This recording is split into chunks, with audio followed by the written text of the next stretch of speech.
हुकूमत की जानिब से एंटी एनक्रोचमेंट ड्राइव को रोकने के इशारे देने गरीब आवाम को राहत की उम्मीद है। आला हुकाम ने एक हालिया मीटिंग के दौरान इस जमीन को जियो फेंसिंग करने का फैसला किया है, जो जमीनें वापस ली गई हैं। इंतजामिया इंसदाद तजावुजात मुहिम के दौरान बिल्डोज किए गए मकान के बारे में तफसीली रिपोर्ट भी मुरतब कर रही है।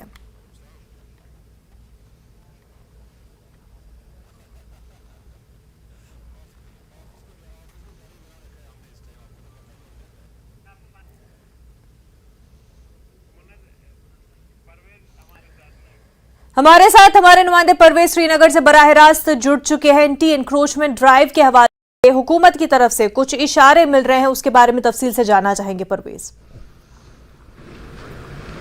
अब बिल्कुल मुनाज़ा, सबसे पहले तो मैं ये बता दूं कि जो जिन लोगों के पास कम तादाद में जो है, कम मकदार में जो है ज़मीन है, उनके लिए बहुत ही बड़ी राहत की बात है ये, क्योंकि जो सरकार है वो अब फ़िलहाल के लिए जो है जो एंटी एनक्रोचमेंट ड्राइव जो चल रही थी उसको रोकने का उन्होंने मनसूबा बनाया है। ऐसे इशारे सरकार की तरफ से मिल रहे हैं। हालांकि ये भी साफ कर दिया गया है कि ड्राइव को पूरी तरह से रोका नहीं जाएगा। जो बड़े बड़े लैंड माफियाज हैं उनके खिलाफ जो कार्रवाइयाँ हैं वो लगातार जारी रहेंगी। लेकिन ये बात चली है कि एक पॉलिसी मुर्तब की जाए जिसमें जो छोटे जमीन वाले हैं, जिनके 5-5, 6-6 मरले पे अपने मकान बनाए हुए हैं, उनके रिगार्डिंग एक पॉलिसी बनाई जाए, उनको कैसे लीगलाइज किया जाए। ये एक बहुत बड़ी राहत की बात हो सकती है ऐसे लैंड ओनर्स के लिए जो छोटे छोटे मकानों पे अपने। दूसरा, जो सरकार अब इसमें एक डिजिटाइजेशन प्रोसेस शुरू कर रही है जिसमें जियो टैगिंग की जाएगी। जितना भी लैंड ये रिट्रीव किया गया है, तकरीबन बताया जाता है कि 4.25 लाख के करीब जो है लैंड रिट्रीव किया गया है एनक्रोचर्स में, जिसमें सबसे ज्यादा लैंड जो है वो पॉलिटिकल पार्टीज के सीनियर लीडर्स हैं, ब्यूरोक्रेट और कुछ बिजनेसमैन भी हैं जिनसे ये लैंड रिट्रीव किया गया है। और बताया जाता है कि अभी तकरीबन 3 लाख कनाल के करीब लैंड जो है वो अभी भी एनक्रोच्ड है इन बड़ी बड़ी मछलियों के पास। तो उसके जो कार्रवाई है उस हवाले से जो है वो जारी रहेगी, क्योंकि लैंड रिट्रीवल का जो सिलसिला है वो रुकेगा नहीं, क्योंकि इस टाइम सिर्फ इस ड्राइव को इस वजह से रोका गया है कि जो गरीब किसी जगह इसमें पिस जाते थे। आपने देखा कि कुछ जगहों पे कुछ मकान पे बिल्डोजर्स वगैरह भी चलाए गए। तो उसके हवाले से भी सरकार अब ये फैसला कर रही है कि जो इस तरह के मकान जो हैं, जो बुलडोज हुए हैं और जो गरीब हैं 3-4, 4-5 मरलों पे जो मकान बनाए गए, तो इसकी एक प्रॉपर लिस्ट, एक डिटेल्ड लिस्ट एक बनाई जाएगी और उनको भी देखा जाएगा कि उनको किस तरह से कंपनसेट किया जा सकता है। तो बहुत ही बड़ी राहत की बात है ये। जो अब लैंड रिट्रीव किया गया है उसकी प्रॉपर जियो फेंसिंग हो रही है। देखें, फेंसिंग का सबसे बड़ा इश्यू रहता था यहाँ पे, क्योंकि लैंड एनक्रोचर्स के लिए ये बहुत इजी हो जाता था कि किस तरह से वो लैंड ग्रैब धीरे धीरे 1-1, 2-2 कनाल, 1-1, 2-2 कनाल करके वो लैंड ग्रैब करते थे। लेकिन जब जियो फेंसिंग होगी, उसकी फेंसिंग जिसको सरकार ने नाम दिया है, इसका मतलब है कि ऑनलाइन इंटरनेट पे ही आपको सारा रिकॉर्ड जो है वो निकल जाएगा कि कहां से कहां तक घास चराई है, कहां से कहां तक सरकारी स्टेट लैंड है और कहां से कहां तक मिल्कियती जमीन किसकी है। ये सारा रिकॉर्ड डिजिटाइज हो जाएगा। अब हाँ, ये इशारे जरूर मिले हैं कि फिलहाल के लिए जो है एंटी एनक्रोचमेंट ड्राइव को रोक दिया गया है, लेकिन एक पॉलिसी एक मुरतब की जा रही है, कंसोलिडेट एक पॉलिसी की जा रही है, जिसके तहत जैसा कि एलजी मनोज सिन्हा ने भी कहा था कि जो गरीब हैं इसमें उनके साथ हाथ नहीं लगाया जाएगा, उनको टच नहीं किया जाएगा। यही जो लाइन है ये कंटिन्यूअसली पिछले काफी दिनों से जो ऑफिशियल्स हैं, चाहे चीफ सेक्रेटरी की बात करें या डिविजनल कमिश्नर कश्मीर की बात करें या फिर डीसी श्रीनगर में भी हाल ही एक बयान में कहा था कि जो स्मॉल लैंड ओनर्स हैं जिनके पास 5-5, 4-4 मरले का जमीन है और उस पर एक छोटा सा मकान उन्होंने बनाया हुआ है, उनके साथ हाथ नहीं लगाया जाएगा। उनके मकान जो हैं वो तोड़े नहीं जाएंगे या बुलडोज नहीं किया जाएंगे। ये एक बहुत बड़ी राहत की खबर है यहाँ, क्योंकि इसके चलते यहाँ पे काफी तजब्जुब था लोगों में। लोग कहते थे कि अगर सरकार एक साइड से कह रही है कि जो कम जमीन वाले लोग हैं उनके साथ छेड़छाड़ नहीं किया जाएगा, लेकिन कुछ जगहों पे जब डिमोलिशन के वीडियो सामने आए तो लोगों में काफी तशवीश था। लेकिन हालांकि इस बात को अब क्लियर कर दिया गया है कि कोई ऐसी पॉलिसी मुरतब की जाए जो सरकार अभी जिस पे काम कर रही है, जिसके तहत जिनके पास ये लैंड्स हैं उनको शायद मालिकाना हकूक उनके मिलेंगे या किस तरह से वो डिजिटाइज करके उनको मिल देगा। लेकिन ये साफ कर दिया गया है कि उनकी जमीनों के साथ, उनके मकानों के साथ छेड़ा नहीं जाएगा। लेकिन सरकार ने यह भी साफ किया है कि बहुत बड़े जो लैंड माफिया इसमें इन्वॉल्व है, जिसमें पॉलिटिशियंस आते हैं, और ये एक पॉलिटिकल पार्टीज के नहीं है बल्कि तकरीबन सभी पॉलिटिकल पार्टीज के जो लीडर हैं, काफी सीनियर लीडर्स हैं, कुछ एमएलए भी रह चुके हैं, कुछ मिनिस्टर्स भी रह चुके हैं। तो से इनके पास जो लैंड है या इनके रिलेटिव्स के पास जो लैंड है, ये बात भी कही गई है कि जो इनके रिश्तेदारों के पास भी जमीन है, कुछ पॉलिटिशियंस ने अपने नाम के बजाय अपने रिश्तेदारों के नाम पे ये जमीनें ली हैं, तो वो लैंड भी रिट्रीव किया जाएगा। तकरीबन गवर्नमेंट एस्टिमेट्स के मुताबिक 2.75 लाख कनाल्स ये लैंड अभी रिट्रीव करना सरकार को बाकी है। जो लैंड अब रिट्रीव कर दी गई है उसके हवाले से खबर ये आ रही है कि जो डिपार्टमेंट्स है उनको कहा गया है कि वो इन लैंड्स को प्रॉपर यूटिलाइज करे, जिसमें पब्लिक की बहबूदी के लिए कदम उठाए जा सकते हैं। प्रपोजल्स बनाए जाएं कि किस लैंड पे हॉस्पिटल बन सकता है, किस जगह किस लैंड पे स्कूल बन सकता है, किस जगह पे पब्लिक पार्किंग बन सकती है, कार पार्किंग बन सकती है, या किस जगह को ग्राउंड के लिए या स्पोर्ट्स के लिए यूटिलाइज किया जा सकता है। ये चीफ सेक्रेटरी ने हाल ही में एक मीटिंग में क्लियर इंस्ट्रक्शंस दी हैं यहाँ पे एडमिनिस्ट्रेशन को कि 2023 के एंड तक वो प्रपोजल्स दें, और जो ये लैंड खाली कराई गई है एनक्रोचर से, इस पे जो डेवलपमेंट के वर्क हैं जिनमें लोगों का बेनिफिट होगा, लोगों का बहबूद होगा, जैसा कि मैंने कहा हॉस्पिटल या पार्क्स या स्कूल्स वगैरह, उनको तामीर करने का सिलसिला है, उसके हवाले से भी सरकार जो है वो मंसूबा बना रही है। तो यहाँ जिक्र ये बात है कि जो गरीब हैं, जिनके पास कम लैंड है, उनको घबराने की जरूरत नहीं है, उनके लैंड के साथ छेड़छाड़ नहीं की जाएगी। लेकिन जो बड़े बड़ी मछलियां हैं इसमें, जिन्होंने बड़े बड़े जंक ऑफ लैंड्स हड़प कर लिए हैं, उनके खिलाफ जो कार्रवाइयां हैं वो आने वाले दिनों में और तेज की जाएगी। जी मुनज़्ज़ा। बिल्कुल परवेज, अच्छी बात यहाँ पर उन लोगों के लिए जो गरीब आवाम है उनके लिए यहाँ पर बात उठी है कि हालांकि कुछ देर भी हो गई, कुछ लोग इसकी जद में आ गए, लेकिन उनके लिए क्या कंपनसेशन होगा वो आगे पता चलेगा। लेकिन अगर हम फिर अब पॉलिटिकल एस्पेक्ट की इसकी बात करें, क्योंकि बड़ी मछलियों की यहाँ पर बात की जा रही है, उन्होंने जो इसमें मुलविस है उनको उनकी जब बात की जाती है तो पॉलिटिकली लोग, जो पॉलिटिकल लीडरान है वो उसको वेंडेटा के तौर पर भी समझ रहे हैं, एक्टिवली इस पर कमेंट करते हुए भी दिखाई दे रहे हैं। ऐसे में मज़ीद अगर इस पर हम देखें तो क्या पॉलिटिकल रिएक्शंस है, पॉलिटिकल गलियारों में इस पूरे प्रोसेस को किस तरह से देखा जा रहा है? बिल्कुल मुनज़्ज़ा, अगर हम बात अभी की करें तो अभी तक जो यहाँ पे एहतजाज वगैरह हो रहे थे, प्रोटेस्ट वगैरह होते थे, उसमें पॉलिटिकल पार्टीज का बैक भी रहता था। लेकिन साथ में अगर हम बात करें जो आम लोग इनको खदशात थे अपने ज़मीनों के हवाले से, वो भी उसमें शामिल रहते थे। लेकिन अब जबकि सरकार ने यह साफ कर दिया है कि जो बड़ी मछलियां हैं सिर्फ उनके साथ छेड़ा जाएगा, तो ऐसे में कोई जवाज ही नहीं बनता है कि पॉलिटिकल पार्टीज प्रोटेस्ट के हवाले से कॉल्स दें या सड़कों पे उतर आएं। तो ऐसे में सिर्फ जब लैंड माफिया के खिलाफ कार्रवाई की जाएगी तो मुझे लगता है कि जो आम लोग हैं यहाँ पे वो भी बेशक उसका सपोर्ट करेंगे। हालांकि पॉलिटिकल लीडर्स भी यहाँ पे काफी ज्यादा हैं जिनका साफ ये कहना है कि जो लैंड ग्रैबर्स हैं, जिन्होंने बड़े बड़े लैंड्स को हथियाया है यहाँ पे, उनके खिलाफ जो है की जाए, लेकिन गरीबों के खिलाफ जो है एक्शन ना लिया जाए। ये काफी सारे पॉलिटिकल लीडर्स का यहाँ पे मानना है। पीपल्स कॉन्फ्रेंस के सजाद गनी लोगों से बात हमारी हुई, उनका भी कहना था कि साफ ये कहना था कि जो एनक्रोचर्स हैं उनके खिलाफ कार्रवाई की जाए, लेकिन गरीब इसमें ना पिसे। तो ऐसा नहीं है कि सारे के सारे पॉलिटिकल लीडर्स इसमें इन्वॉल्व है, ये कहना भी मुनासिब नहीं होगा। लेकिन काफी सारे पॉलिटिकल लीडर्स हैं, मैं नाम नहीं लेना चाहूंगा यहाँ पे, लेकिन काफी सारे सीनियर पॉलिटिकल लीडर्स हैं, जैसा कि मैंने कहा कुछ उसमें मिनिस्टर्स भी रहे हैं, कुछ एमएलएज भी रहे हैं, अच्छे जो पोजीशंस पे जो ब्यूरोक्रेट्स हैं वो हैं, उनके बच्चे हैं, उनके रिलेटिव्स हैं, जिन्होंने तकरीबन ये पौने 2.75 लाख जो है, पौने 3 लाख के करीब जो है लैंड कनाल्स जो हैं वो यहाँ पे हड़प कर लिए हैं।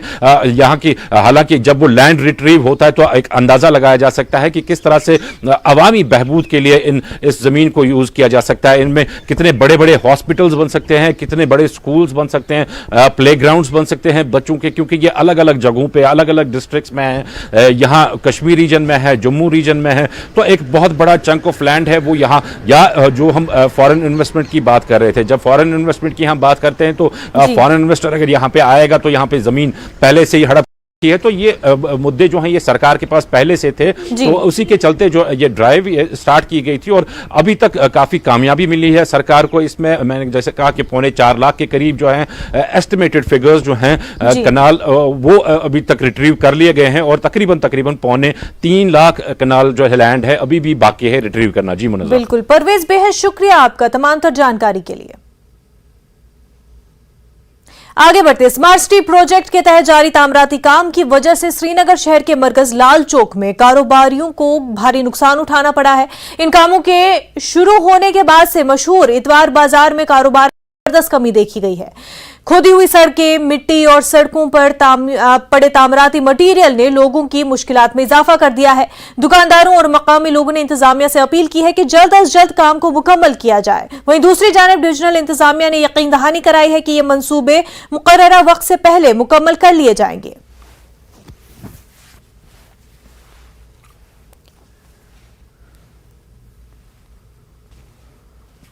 दिक्कतें काफ़ी, अगर अब जल्दी हो जाए तो वो गवर्नमेंट की मेहरबानी हो, वरना काफ़ी दिक्कत हो जाएगी। हो भी रही है दिक्कत, जैसे कि डस्ट हो रहा है, काम भी नहीं है, इसकी वजह से ट्रांसपोर्ट में प्रॉब्लम हो।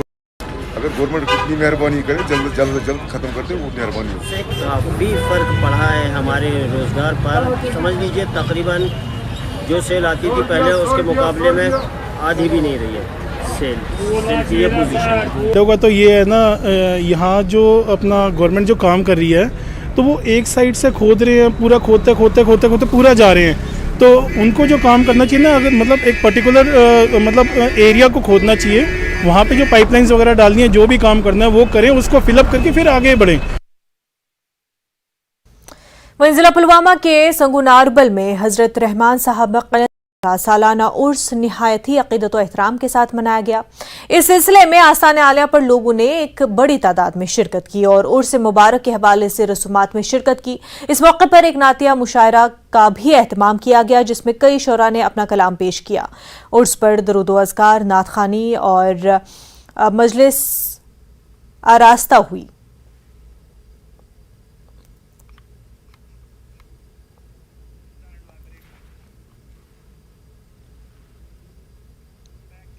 ब्रेक के बाद आपका खैर मकदम है। पिछले कुछ दिनों से वादी में मौसम का मिजाज बदल गया है। चले बच्चा के चलते कम से कम और ज्यादा से ज्यादा दर्जे हरारत में मजमूई तौर पर इजाफा रिकॉर्ड किया गया है।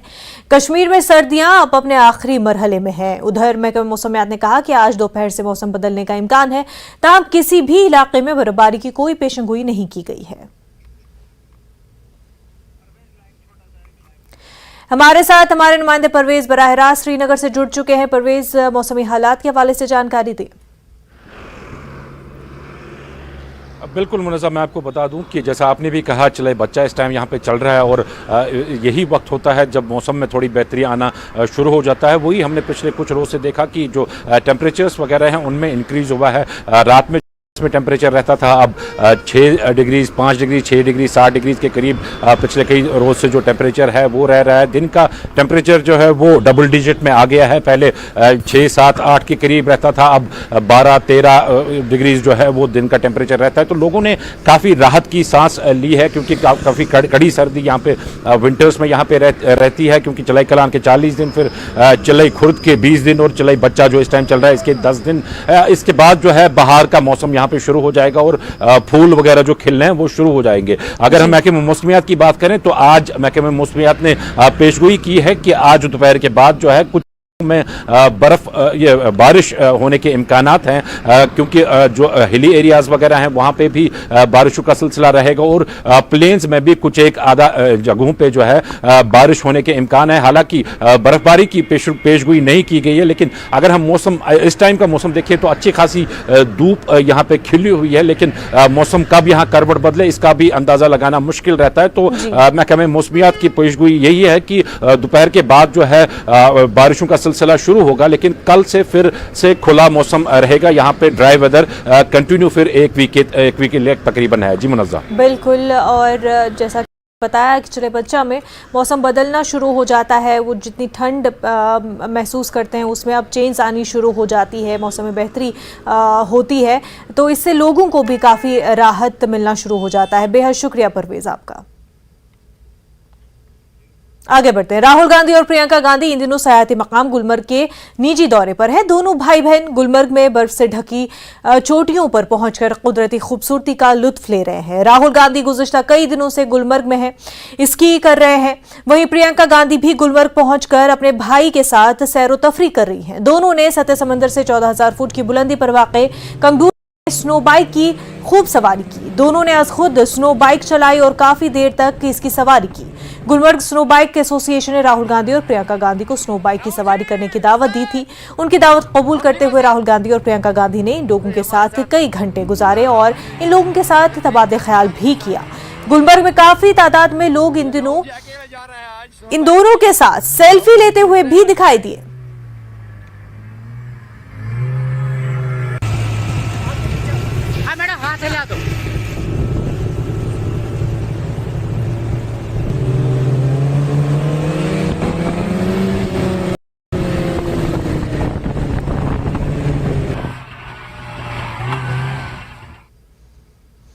सयाहती मकाम गुलमर्ग में बर्फ पर चलाए जाने वाला स्लेज काफी मशहूर है। यहाँ दुनिया भर के सयाह इस स्लेज पर सवारी करना पसंद करते हैं। वहीं गुलमर्ग में इस पेशे के साथ काफी तादाद में लोग जुड़े हुए हैं। पेशे गुलमर्ग से हमारे नुमाइंदे मुनीर हुसैन हुरा की एक खास रिपोर्ट।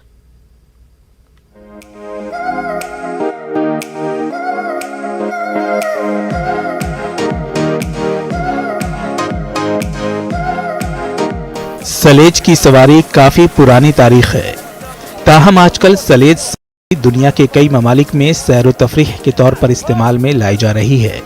बर्फ पर सलेज चलाना आसान काम नहीं है, बल्कि एक मुश्किल काम है। सलेज लकड़ी का बना हुआ होता है, उसके मुख्तलिफ डिजाइन होते हैं। इसे चलाने के लिए बर्फ पर एक रास्ता बनाना पड़ता है। गुलमर्ग में इन दिनों हर सिमत बर्फ की सफेद चादर बिछी हुई है। ऐसे में सलेज से सयाह खूब लुत्फ अंदोज हो रहे हैं। मुल्की और गैर मुल्की सयाह ज्यादातर बर्फ पर सलेज की सवारी करते हैं। इनका कहना था कि सलेज देखकर और उस पर सवारी करने से उन्हें एक नया तजर्बा हासिल होता है।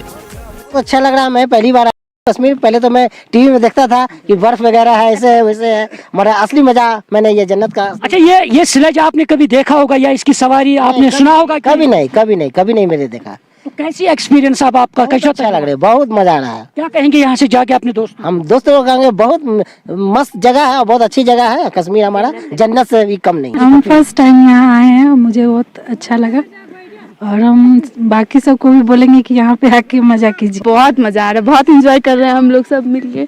बहुत मजा आया, बहुत मजा आया। अच्छा, स्लेज पे इसका नाम सुना था कभी?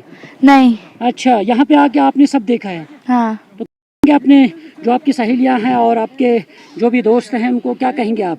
वो भी यहाँ आए, बहुत मजा फन वगैरह करेंगे। गुलमर्ग में काफी तादाद में लोगों का जरिए माश सलेज से जुड़ा हुआ है। गुलमर्ग में सलेज से जुड़े लोग हर साल बर्फबारी के मुंतजिर होते हैं। इनका कहना है कि बर्फबारी के दौरान ही उनकी अच्छी खासी कमाई होती है। ये सलेज चलाने वाले सयाहों को सलेज पर बैठाकर अपना खून पसीना एक करके अपनी रोजी रोटी कमाते हैं। ये लोग चाहते हैं कि सयाह ज्यादा से ज्यादा गुलमर्ग आएं। कहना चाहते हैं कि यहाँ आना चाहिए, टूरिस्ट आना चाहिए, अच्छी जगह है, एंजॉय अच्छा मिल रहा है यहाँ पे, आना चाहिए। हमारा रोजगार भी इससे बढ़ जाता है, ये अच्छा हमारे लिए और उनको भी अच्छा मजा आ रहा है यहाँ पे आने में और आना चाहिए।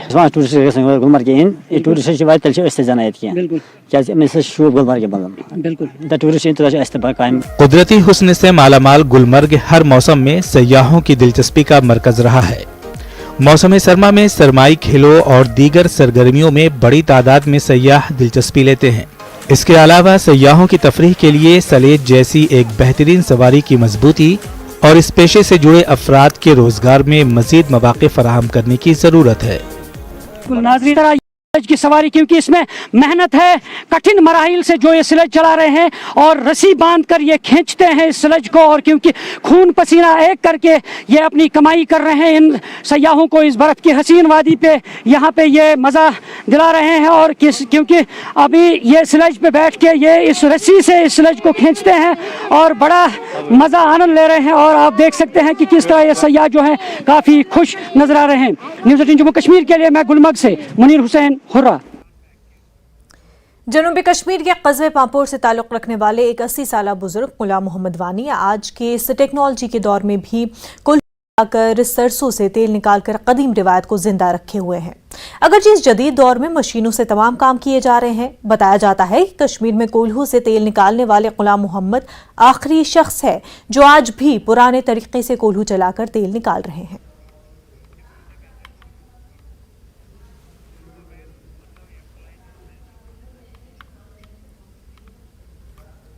ब्रोट मशीन विशीन कह ये गुतल तिलव 8-10 गर प्रत महलस तेल मशीन कह तेल चलान यम तो यमन बनान तेल फायदे ठीक यह खशपल ग्रीस ते दिवान तेल तो यह खशपल फल रटान नफास पे वुनकस कह वुनकस अगर अख गब लाग किलो बचस अगर पत 3 गब लाग 1.5 बचस अगर मन कमाल कर 4 गब ते लाग 200 रुपये हेक जीन तम हेर हेक जीन। गुड मॉर्निंग कश्मीर में फिलहाल इतना ही, हमें दीजिए इजाजत, आदाब।